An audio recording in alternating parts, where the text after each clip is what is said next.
मैं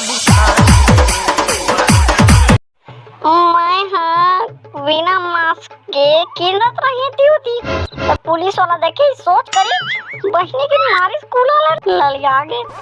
अब घर जाके देखे ना फोरा गई से।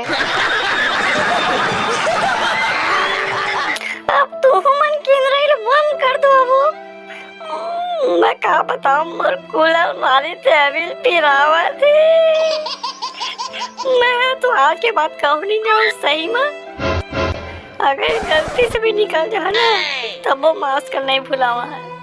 आपकी 2 गज दूरी मास्क है जरूरी।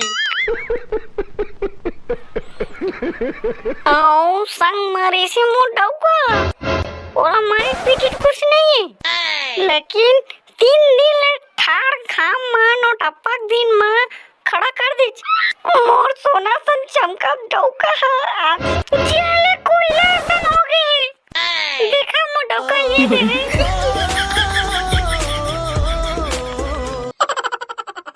हाजी ले आगे फिर लॉकडाउन में लड़की वाला क्या करना चाहिए? मोड़ भरसा खवाल खुद देना चाहिए।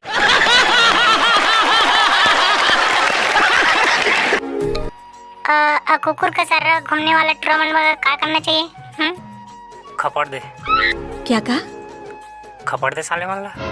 लॉकडाउन में कुकुर घूमी था और दिन तोर भाई लोग तो बैठता घूमा मारे कंजरा साले के पादे गालों को बचा भात से।